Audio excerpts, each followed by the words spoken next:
Welcome to Pioneer Mindset, a place where we challenge our mindset and address the discomfort in both business and life by finding clarity resulting in bold conviction. I'm your host, Garrett Ruskamp, fifth generation farmer, husband, and father from rural Nebraska. Whether you're navigating frustration from past decisions or worry about the uncertainty you face today in your business, we're going to learn from our struggles and take on new challenges with a resilient mindset. Join me as I share my journey of struggles I faced in agriculture as a farmer and family man. I'm ready to dive into honest conversations to tackle the mindsets surrounding key issues that rural ag business owners face that will ultimately help you gain control, leading to a profitable and sustainable business. Let's adapt to Pioneer Mindset and get to it.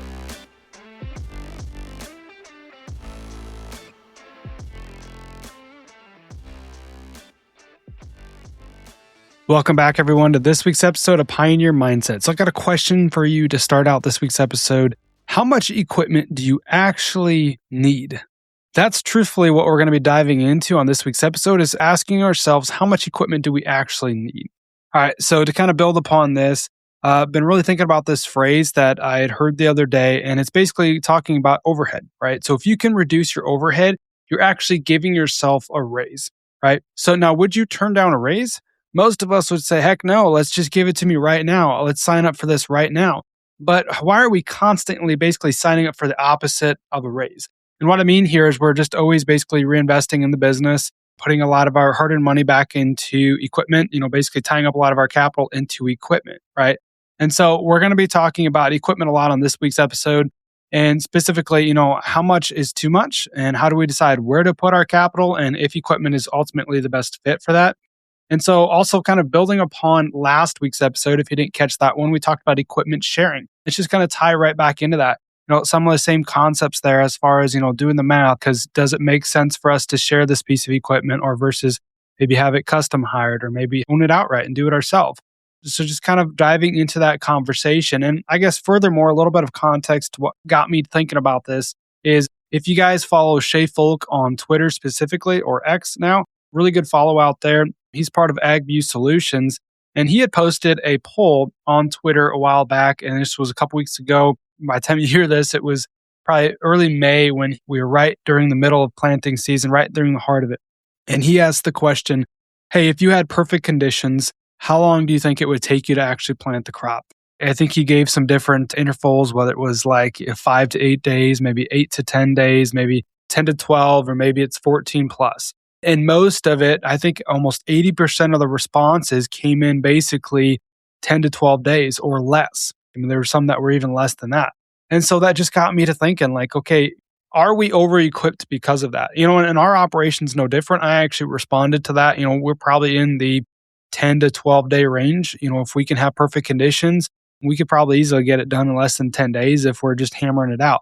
And so with that being said, we've got all this equipment, all this capital tied up into, at minimum, on an operation even like ours, just for planting equipment, probably got $180,000, $200,000 tied up into planting equipment at least. Could we do with less? Could we have less capital tied up into that equipment? And going back to that phrase, like we're going to be hitting on a couple times, is if you can reduce that overhead, in this case, the overhead would be the equipment. If you can reduce that overhead, you're actually giving yourself a raise. And so that's where I really want to kind of challenge the mindset here. And so stick with me because we're going to be challenging a lot of mindsets here. Heck, that's why we call it Pioneer Mindset. Don't need to remind you about that, but just going to be challenging probably that typical mindset. And then what can we do to kind of maybe work through that and really see if there's other ways that we can utilize our capital, right? So going back to the typical farmer mindset, right? And so with this, I'd say that typical farmer mindset is as money comes into our operation, as we make money, most of the time that money just goes right back into the business, right back into the farm. Usually just quote unquote reinvesting that right back into the business, usually in the form of iron or equipment, right? I'm no different. We all like green equipment, red paint if you lean that way. Doesn't necessarily matter, but it all feels good to invest into, whether it be a new tractor or a new planter or a nice pickup. It doesn't even have to be new, but it could be just something different. Maybe another pickup added to the operation, or maybe that auger that we've been wanting for harvest to have an extra set of augers around, or this, that, or the other thing. Could go on and on. And that, that green paint or red paint doesn't matter. It all feels good, right? It all even kind of comes back to that mindset around, you got to spend money to make money. So going back to these different challenging these different mindsets that I feel like we all face within farming, right? Is you got to spend money to make money. Well, how do you spend money to make money?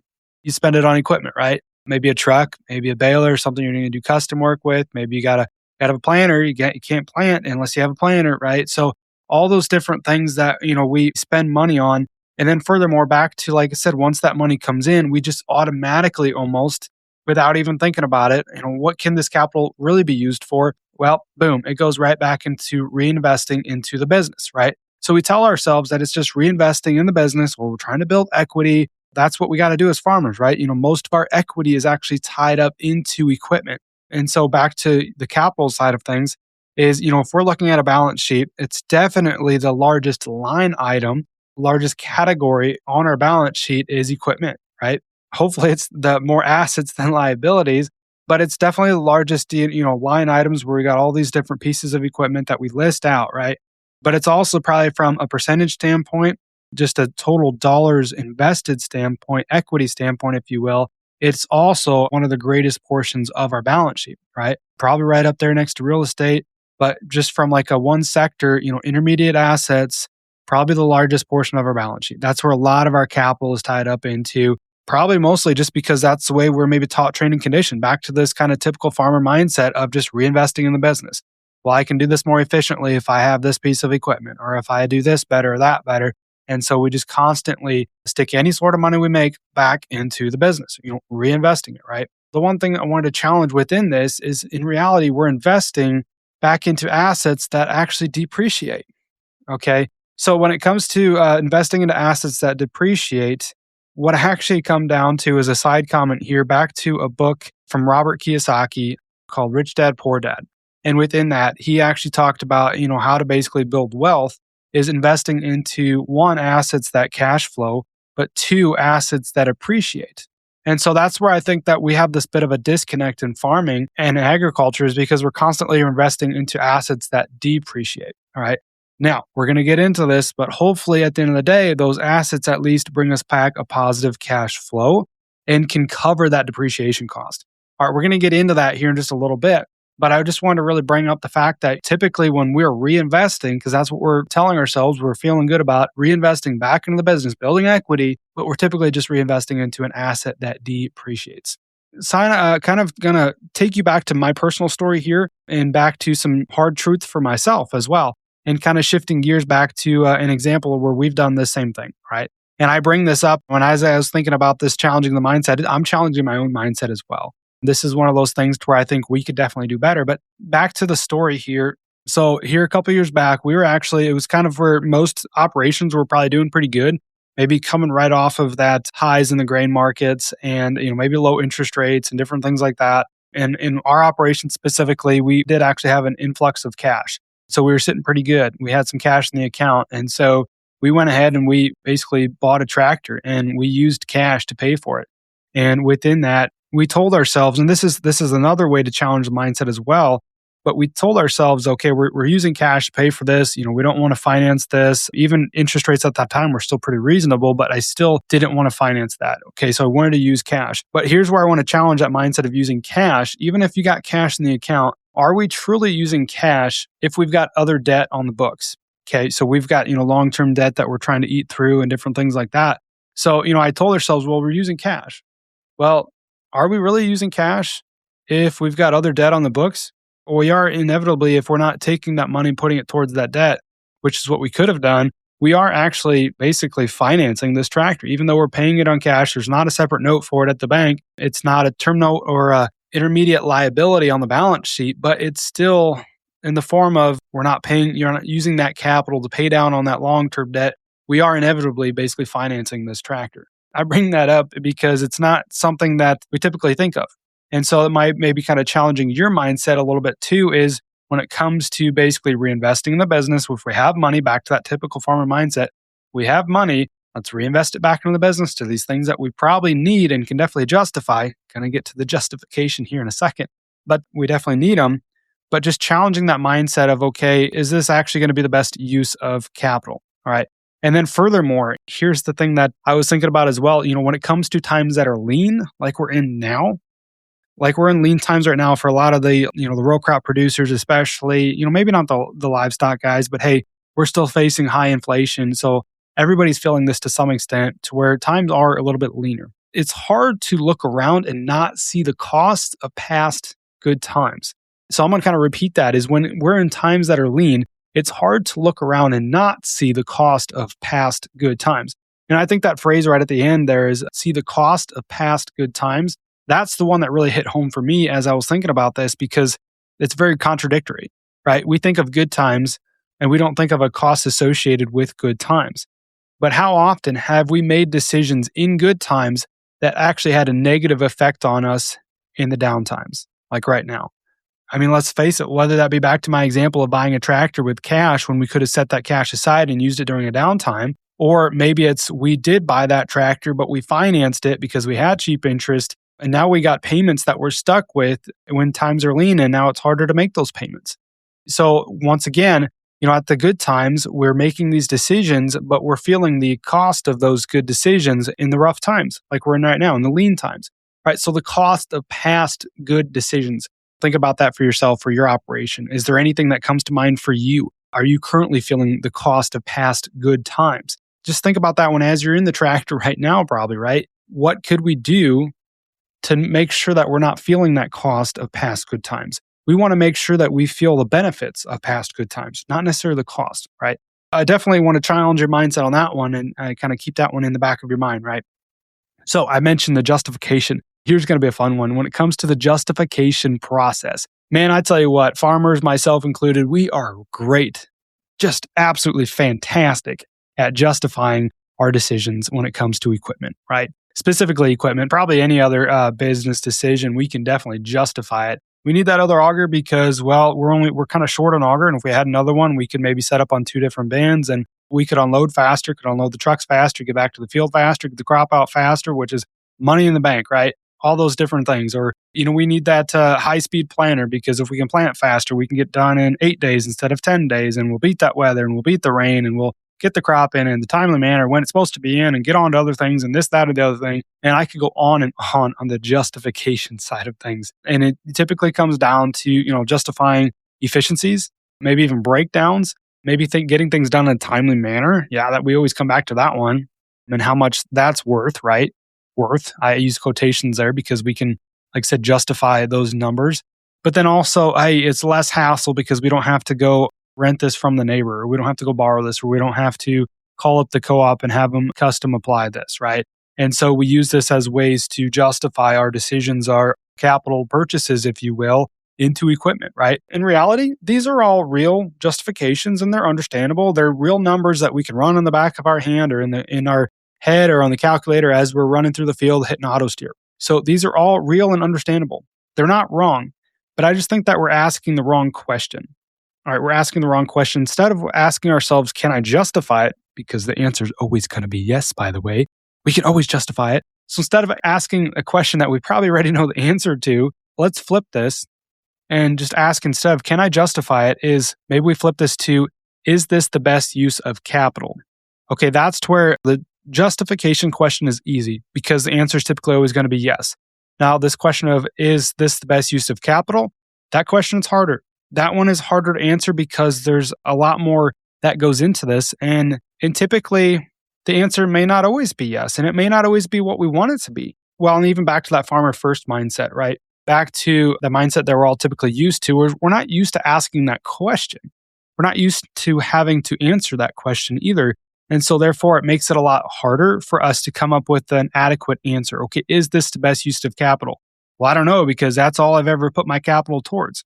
Well, yeah, that's probably the truth right there. So that's to where, if we can ask ourselves that, is this the best use of capital? How can we use that to make our decisions a little bit more in depth and a little bit more from a business mindset? And then kind of a side comment here on the justification side. I really think it's funny when it comes to justification, back to the numbers on the back of your hand, in your head, in your calculator, as you're hitting auto steer, as you're going through the field, you're waiting for the tractor to cool down at night, you're running some numbers and this, that, or the other thing, or even watching the kids on the playground, you got your mind wandering, right? And so we're hitting all these numbers trying to do the justification. Well, what happens, by the way, if the numbers don't quite justify themselves? They're close. Well, this is where, folks, justification meets custom work. So I'll say that again. This is where justification meets custom work. So all of a sudden, okay, well, I can't quite maybe make this work myself from the numbers that I have. And by the way, the bare bone numbers of just, okay, this is what it's going to cost me. This is what maybe I could save. This is what I'm going to get from, X, Y, and Z efficiencies and from the timeliness. And by the way, I can't always put a number on, less hassle, but it's valuable. So we'll throw that in there. And I'm still not quite there. What if I can use this piece of equipment for custom work? What if I can do some custom work or do some custom planting, some custom combining, custom trucking, something else to basically help pay for this piece of equipment? And once again, justify it, make it work from a math standpoint. So that's where it kind of goes back to the previous episode talking about, making sure the math actually maths. And if it doesn't, what can we do to make sure that it does? And so that's where I want to say custom work always comes into play if we can't quite justify it. Side comment on here, once again, we're not immune to this, by the way, because that happens for us too. And we've used this. So a prime example of this right here is we had an old John Deere 750 drill, 15-foot drill. It was cheap. It was kind of wore out, but it was paid for and it worked. But it took us a long time to do the cover crops on our operation that we were trying to do. We did a little bit of custom work already with it, not much, but it took a long time. So we're trying to make the decision of, hey, can we maybe upgrade to something a little bit bigger? And so that's to where all of a sudden we actually made a jump. It was quite the jump from a John Deere 750 drill at 15 foot all the way up to a 30-foot air seeder. And so we made a big jump. And that's just for context, by the way, I'll throw it out there. The John Deere 750 drill cost about $15,000. The new air seeder, about $100,000, a little bit under. And so big jump up there from a capital investment standpoint. But, all of a sudden, hey, we can justify this because we're doing more cover crops.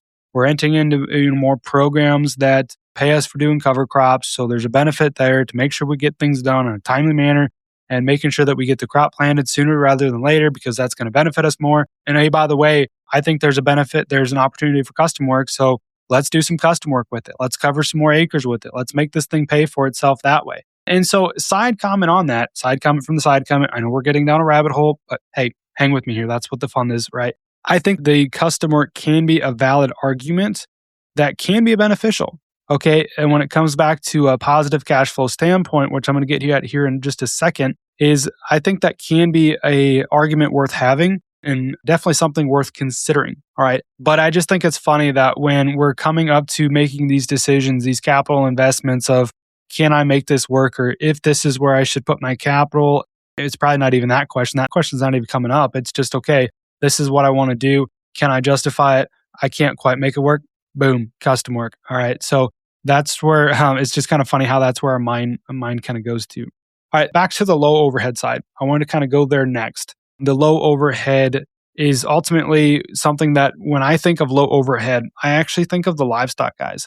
I think of livestock operations, probably even specifically cow-calf operations. So back when before we had expanded our cow-calf operation and built our hoop building in 2016, obviously building a hoop building like that is kind of the opposite of low overhead. I mean, that is definitely a capital investment that has a lot of overhead because, let's face it, now you got all this expense here with this equipment that you bought, the building that you purchased, that you put up, and all these expenses that added up to a lot of overhead. Okay, so kind of the opposite. Before we did that, I remember hearing some different phrases basically talking about, if you want to make it in the cow-calf industry, keep your overhead low. And quite frankly, at that time, being young and pretty naive and pretty green, I, one, probably didn't necessarily understand that and how that could affect one. And I, two, didn't really probably care. Let's be honest. We've all probably been there, right? I didn't necessarily care because low overhead's not fun. Low overhead's not cool. It's not sexy. It's not something that is exciting. This new hoop building, it might cost $500,000 or whatever the price is, right? But hey, it's fun. It's new. It's exciting. People are taking interest in this and it makes you feel good, right? But at the end of the day, do all those payments make you feel good? No, not really. So I didn't probably fully understand what it meant to operate with low overhead until we had to operate with high overhead, right? Until we were in that opposite scenario, in that opposite situation. To build upon that even further, about that same time frame, when I was still having that same mindset of not fully understanding what low overhead actually meant and the positive that is, I was probably only seeing maybe the negatives of low overhead, as in, let's face it, it's less sexy, it's less fun. And so when we were expanding our cow calf operation, went from a spring herd to a fall herd. And with the fall herd, we were trying to find some true fall bred heifers. So we actually found a ranch out west, a couple hours west of us, that had true fall bred heifers. So I remember going out there for the first time. And by the way, I'd never really gone out west to some larger operations, to some ranches. So I had no idea what to expect. And so we went to this operation out there and, decent sized operation. I want to say 6, 7, 800 head of cows. So quite the operation. I expected to roll up and have nice fancy fences, nice buildings, nice working facilities, all this stuff. And well, it wasn't quite to my expectations. All right. By the way, this operation is one of the most well run probably in their area. They do a great, fantastic job. They take care of the livestock like none other, and they do a great job. So I do not want to play this down on them at all. It's actually to their benefit. So with that, when I rolled up there, I'm like, man, these guys, they don't have hardly anything. They have very few buildings. I mean, fences are maintained, they're fine, but it wasn't exactly what I expected. Working facilities were all outside, nothing fancy, maybe a couple barns here and there for taking calves into, some shelter belts. Equipment was definitely nothing fancy at all. So my expectations were taken back. And at that time, I'm like, geez, I never thought twice that it was a good thing actually, because they had probably lower overhead than what most operations do, which is ultimately that lower overhead is putting more back into their pocket, helping them survive the lean times. And they're not making maybe decisions on false sense of reality when we get into good times. They're not maybe necessarily having to feel that cost of the past good times, right? And so anyways, that's just kind of a side comment there from that operation and the things that I witnessed. So I never fully kind of understood what it was going to be like to try to operate with low overhead until we had to operate with high overhead, right? And so that brings me kind of to this phrase here is, those that win are able to figure out what they can do without. Okay, I want to repeat that one again because there's a lot of power in that statement. Those that win are able to figure out what they can do without. It's not with, it's without. And so that's where I think a lot of the livestock guys, even the row crop guys that maybe don't have as much.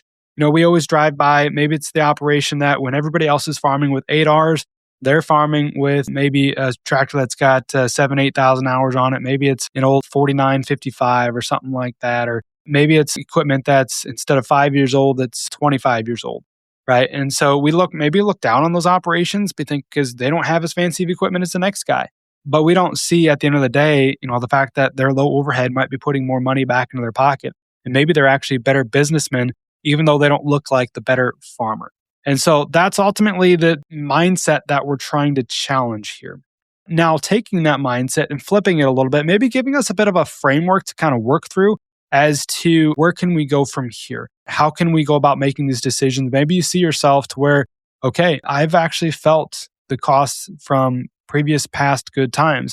And I felt the cost from high overhead. What can we do about this moving forward to kind of flip this mindset, create maybe a framework, if you will, to kind of work through some of these different decisions. So I want to ask yourself right now, is the capital I have tied up in equipment generating positive cash flow? So most of us, probably all of us, have quite a bit of capital tied up in equipment. So the question is that generating positive cash flow? Essentially, is it giving you a return on investment? And furthermore, if the equipment isn't generating a positive cash flow, what's it cost having it sit there? What's the cost of having it?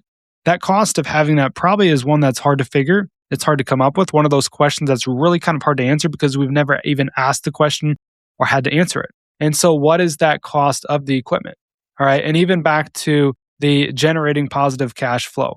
That's where it's kind of hard to sometimes answer this because once again, we can justify all these things for keeping this equipment around, but are we considering all of the cost to keeping it? And even back to the depreciation cost, that's probably one that we typically don't factor in there because it's not a direct expense that comes out of our account. But at the end of the day, we will feel that cost when it comes to, say, upgrading the equipment or going to something bigger and better like we always constantly want to do. And so asking ourselves, what is the cost of actually having this equipment? And is it generating enough positive cash flow? Are you using that equipment in a positive way to generate positive cash flow? So that way it does cover all the cost of keeping it. And so that's where I also wanted to hit on the custom work side of things, because that might not be a bad way to do things because, hey, if we can use this and push it a little bit harder, we can cover more acres. Maybe within that, we are generating a positive cash flow with this equipment and helping us pay for that. Even furthermore, I'd say when it comes to equipment and operations, those that can also find a way to, one, keep their repairs down, keep their equipment payments down, but then even work on stuff themselves so that way they're keeping like the labor rates down as well. That's definitely going to help reduce the cost and even reduce the overhead of keeping that equipment around. All right, so if you're one that, let's just face it, if you're one that, maybe buys new equipment so you don't have to work on it much, or maybe you've got, some slightly used equipment, but we don't work on stuff much ourselves, and so the repair bills add up and the parts add up and all this, that, or the other thing. And so those operations that I feel like are going to be able to do a little bit better in this area when it comes to capital invested in equipment are those that can, one, keep the payments down, but two, keep the cost of owning the equipment down as well. Those are definitely going to go a little bit further. Once again, trying to figure out what we can do without to some extent, right? And so what's the cost of actually owning that equipment? And then furthermore, on cost, when I was thinking of cost, I was actually talking with a buddy on the same topic because I presented this to a couple of buddies and was like, hey, just curious what your thoughts are on this. At first, one guy was like, well, yeah, it might seem like we're over-equipped, but then do we need to actually factor in what's the cost of creature comfort? And is the creature comfort worth it? I say cost of creature comfort. When it comes out, it probably comes out a little bit more negative, but we got to ask ourselves, okay, a lot of the equipment that we have today, ourselves included, we've got a lot of maybe nicer equipment to where there's creature comforts that come with that. And those can definitely be a benefit. We need to outweigh those benefits too. So this guy, his kind of argument, and I think it was a very valid argument. And I'm not saying it goes back to the justification side, but it just comes back to kind of factoring everything in here. So, he was saying, okay, what's it worth to not be as tired at the end of the day? What's it worth to not have to run 16, 18 hours a day to get things done? What's it worth to actually be able to get done earlier so I can make it to my kid's ball game in time? What's it worth so that way I'm not shot after 40 years of farming from sitting out on an open station tractor and bouncing around, right? Or spending all day, all weeks out grinding, right? So what's it worth to our bodies, to our physically, mentally? What's it worth to us? Once again, hard numbers to put a value on, but it's something else that kind of needs to be brought up. But then furthermore, using that, is that to some extent an excuse? Are we putting too much value in creature comfort? I don't know. And that's something I can't answer for you as well. Okay. And so kind of furthermore on the positive cash flow side of things, and even the justification side, even making these decisions as to, is this going to be something that can actually be a good fit for us and generate positive cash flow? And the thing that when it comes to making these decisions, we definitely got to consider the entire context and make the decision holistically. We got to consider, okay, is this an operation that is 100% income, comes from the farm operation, nothing else on the side? Or is this an operation that has a day job off farm and they're just doing the work on the weekends? Or is this an operation that has a seed business on the side or a coaching consulting business on the side, or their main gig is that and then farming is on the side? Just kind of taking into consideration, where does the money actually come from? And where do you feel like is actually the biggest return on your time? So in that, maybe our biggest return on time is at the seed business or this, that, or the other thing. Maybe it's agronomy business on the side, or that's the main business and the farming is on the side. And so we actually need to get the farming done quicker. So if we can get the farming done quicker and have less time over here where our time is less profitable, maybe we're actually better off where our time is more profitable, getting higher ROT, return on time.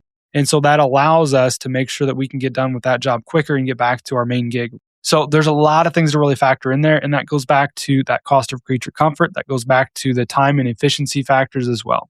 So I want to pause here for a second and clarify. A little bit of a longer episode, so just hang with me because we got a lot of good things to talk about real quick here. So I want to pause on this because I hope that you're not getting the wrong assumption with the way that I'm talking right now. Is I am not anti-equipment. I am not anti-equipment in any way, shape, or form. We've got a lot of capital invested in our own farm and equipment. I mean, we've got, for our operation, just for context, just going to throw it out there. Do with it what you will. Yell at me if you want. I don't care. We farm a little over 1,100 acres. We've got two bigger tractors. I got an 8270R. I got an 8235R. We've got a 16-row planter. We've got a 30-foot air seeder. We've got a combine, 8-row head, 35-foot bean head. We've got a 1,000-bushel grain cart. We've got a semi. We've got a couple smaller tractors, about 150, 175 horse tractors, a couple smaller 80, 90 horse tractors, a couple Olivers, you know what I mean? A forklift. We've got the baler, windrower, all those things, right? So we got a lot, and a payloader, forgot about that one. We got a lot of capital invested in equipment, and I am not anti-equipment, but I am pro-business. I am pro-business, right? So what I'm trying to get you to do here as we kind of get to giving you some takeaways, some things to really think about and really take home is how can we take off the farmer hat first? Okay, take my hat off, farmer hat first, and put on the business owner hat. How can you take off the farmer hat first and put on the business owner hat? Okay, and what does that look like for you in your operation? So that way we can make better decisions from a business owner standpoint and not just strictly from a farmer's mentality, not strictly from the worldview of how we've been taught training conditions thus far. Okay, and so then back to the question of where is your capital tied up currently and realizing that, okay, maybe 75% of our capital is tied up in equipment and really, asking yourself, what's it costing you to own that equipment? What's it costing you to have all of that capital tied up into that equipment and not elsewhere? Is there any equipment that you could custom hire or share or lease or possibly even do without? And within that, would your operation actually be worse off? And would it, yes or no? I don't know. Or would it just feel different if you didn't have that 30-foot air seeder? Would it just feel different if you didn't have that extra auger? Would it just feel different if you had, instead of a 24 row, you had 16 row? Those are kind of the hard truths that we need to ask ourselves and really get to analyzing things from a business owner standpoint, not a farmer standpoint. Furthermore, what would you do if you could free it up? What would you do with that capital if you could free it up? Could it work harder for you someplace else? I've been thinking about this myself as well within our own operation. I just listed off all the equipment that we had. And I'm thinking to myself, okay, if push comes to shove, if we got into a really hard time, would I just be stubborn as hell and just ride this down to the grave and not be willing to actually make some changes? Or could I potentially reduce my overhead and give myself a raise, put money back in my pocket, and make my capital work harder for me? So asking myself within our own operation, are there things that we could do without? Well, maybe we could potentially do without the air seeder. Maybe we could potentially do without one of those bigger tractors. Maybe we could potentially do without this, that, or the other thing. Maybe. I don't know. And the question is if we ask ourselves honestly and we come up with that answer honestly and we feel like we can live with it, we're willing to be uncomfortable for the sake of giving ourselves a raise and putting more money back in our pocket, why are we waiting? Back to that phrase earlier, you wouldn't wait on a raise. No, we want that raise now. We want that money in our pocket now. So why are we waiting to make these decisions? Now, I'm going to be the first to admit that it's going to be pretty hard for me to go turn around and sell some of our equipment. I'd probably, much like a lot of you, probably figure out a way to make it work harder, maybe do more custom work or do this, that, or the other thing. Either way, these are things that go through my mind, especially if we get in tough times, push comes to shove, do you have a plan to maybe generate some income or capital, cash from that equipment and to make it actually work harder for you? And what can we do about it? And so as we kind of get to rounding this out and closing this out, I want to kind of hit back on last week's episode, talking about the equipment sharing. Definitely no right or wrong answers here because it's different for each person. All right. With farming, like we talked about before, it's not black or white. It's gray. There's a definitely gray area when it comes to farming here. It's hard to make these decisions because we don't know what the right decision is at the end of the day. But I think it's a matter of just challenging the mindset that we have and making sure that we can do our best to, well, let's face it, take off that farmer hat first and put on the business owner hat. So as we talking about a couple key takeaways here, right at the end is that I just mentioned that take off the farmer hat first and put on the business owner hat as much as you can. I know it's fun and sexy to have the farmer hat on, to drive that green tractor, red tractor if you lean that way, no judgment here, I guess, to drive that nice shiny truck and to be in the equipment and be a real farmer because that's what farmers do, right? But what about just taking that farmer hat off and putting the business owner hat on and asking the hard questions? Maybe not always having an answer for them, but be willing to ask the questions and be honest with yourself, okay? And then reducing overhead is honestly the closest thing to guaranteeing a raise in farming. I think that's one thing that we can all admit. If we can reduce our overhead, that is probably the closest thing that we can actually do to guarantee a raise in farming. A lot of other things that are out of our control. But our overhead, where we spend our money, where we put our dollars, at the end of the day, you are writing the check. You are writing the check for whatever you're buying, whatever you're purchasing. So you have some control in that. So if we can reduce our overhead, put some of that money back into our hardworking pockets, that is ultimately going to be one of the only things that can actually maybe guarantee us a raise in farming. And then the last thing here is those that are able to win are able to figure out what they can do without. Man, there's a lot of weight and power in that. I want that one to stick with you because that same comment goes back to the act of being content. We feel like we need all these things to feel successful and to be content. We need money in the bank account, comfortable cars to drive in, a nice home to live in, nice clothes that look good, right? This, that, and the other thing, all these materialistic things, if you will, to feel like we are content, to be happy, right? At the end of the day, the act of being happy and contentment is literally just a mindset. Those that win are able to figure out what they can do without. So that's really all I got for this week's episode, talking about, are we over equipped? Do you have too much equipment? I'd really, really love to hear your feedback on this one. Maybe I'm off my rocker. Maybe you're thinking, Garrett, I am definitely under equipped. I need more to tackle everything that we're trying to do. Maybe I'm completely off my rocker. Tell me, leave me a comment, leave me a review, shoot me a message if you will. But please let me know what your thoughts are on this episode, because that feedback helps me. Okay, am I just seeing this from a wrong point of view, or am I really on track here? Or do you even know what your costs are? Do we want to sit down and maybe see what your costs actually are? What's your equipment actually cost? Could you put your capital somewhere else? How much do you even have tied up in capital and equipment? You may not even know, because we're not paying attention to that stuff very often, right? So, shoot me a message if you want to have that conversation as well. But for now, I hope that this episode was valuable. But furthermore, I hope that this episode was useful for you. So that's all I got for this week's episode, folks. We'll catch you guys next time. Thanks for tagging along with me today as we sharpened our mindsets. If you've gained insight from today's episode, be sure to take a screenshot to share or send this episode to somebody who might also find value in it. For more, follow me on Instagram @GarrettRuskamp or on Facebook, and join me next time for more conviction through clarity.